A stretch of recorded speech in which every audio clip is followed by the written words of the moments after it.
Hi there, Steve Kaufman here. Today, I want to talk about language learning as a discovery.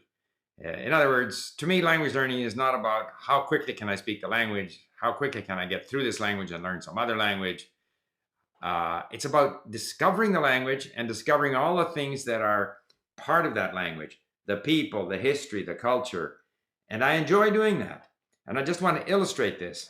Here over the holiday period, my son and his family were visiting from England. We had my family here. We had get-togethers all the time. We had gifts, of course. And he, knowing my interest in Persian, he gave me a book, which is the India in the Persian Age from the year 1000 to 1765. And the book describes the tremendous influence of Persian culture on India, which began with an invasion, a Muslim invasion in the year 1000 of Turkic people. I can't remember what they were called, Ghazni, I don't remember. And they were very much influenced by Persian culture, and that was sort of the beginning of a significant influence of Persian culture on India. And at least in the early part of the book, he talks about the sort of Persianate influence as well as the sort of Sanskrit-based influence. And of course, the Persianate influence starts outside India. And of course, the Sanskrit influence goes also outside India.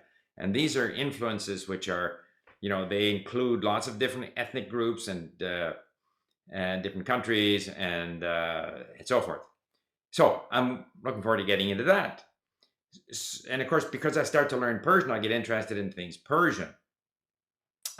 It's important to realize, especially today with all the stuff that's going on, Persia, 2,500 years ago, Cyrus the Great was this great, tolerant ruler. This was at a stage when all of the Middle East was under the Persians. Some of the biblical figures and maybe even some of the origins of our modern sort of Abraham-based religions start in this area, who knows where, in Mesopotamia, somewhere in Anatolia, where there were a variety of religions at that time. And Cyrus the Great was a tolerant ruler, and he produced laws that are still valid today. I mean, he was a very great historical figure. It's important to understand a little bit about Persia, which has gone through all kinds of cycles, as have all other countries.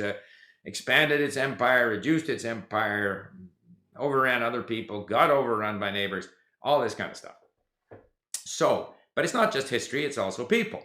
So I have been in touch with some people in Iran who have been producing a series for Link called The Iranians, where Iranians talk about themselves, where they go to school, what they hope to do, what they like, what they don't like, what they like to eat. And so we've now got 6 of these in our Link library, spoken first and then transcribed. Please go and have a look. And I would love to have similar monologues or dialogues in other languages. We are expecting some in different forms of Arabic come the new year. Well, we are in the new year, so, in a not too distant future. So again, discovering people. I also discovered that BBC has an excellent podcast, Pargor, I think it's pronounced. And so I have actually started sharing some of these. I had them transcribed and we're sharing them. I'm going to try to get permission from the BBC. If they agree, we'll keep them there. If not, we may have to remove them, but we put them up for now. Of course, the whole Middle East is a, constant sort of mutual influence of Arabic, Turkish, and Persian. So I've also put up some more Arabic France 24, which I paid to have properly transcribed, which we're sharing for now. We're going to try to get permission from France 24, similarly with Al Jazeera, so that you can start to discover more of what lies behind the language. So to me, the important thing is that, it's not how quickly can I learn to speak this language. That's not the issue. It's not like 3 months I've learned the language, now I can say a few things. That's not what it is.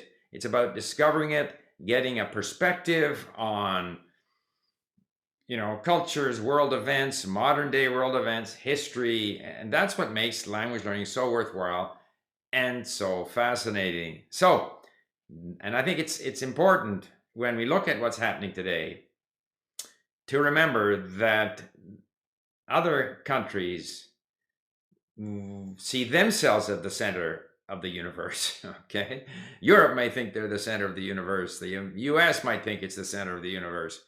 Um, Persia might think it's the center of or Iran, or the Arab world, or China, or India. I mean, there's a lot of cultures in this world, and at various times in history, some have been more powerful, less powerful, more influential. That's the world we live in, and it's an interesting world to discover through language. Bye for now.